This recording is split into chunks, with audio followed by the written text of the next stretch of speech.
Looking for a decadent dessert with a healthy plant-forward twist? I've added black beans to these chocolate baby cakes for a rich and fudgy texture.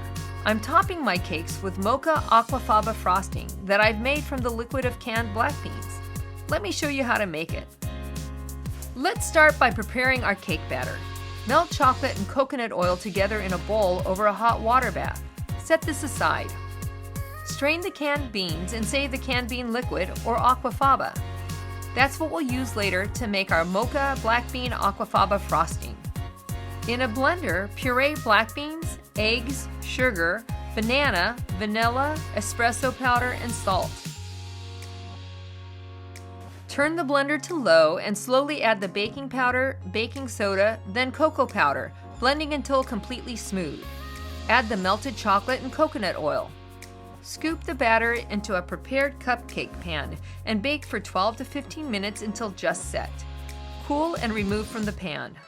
Now we'll make our Mocha black bean aquafaba frosting. Melt chocolate in a double boiler.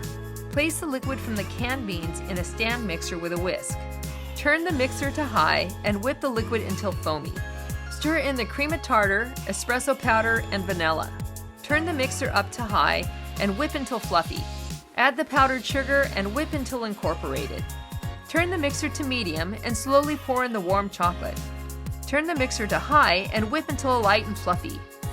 Place the aquafaba mixture into a piping bag. Serve the black bean baby cakes topped with a swirl of Mocha black bean aquafaba frosting. You would never know that these delicious chocolate cakes are packed with protein and fiber. Enjoy!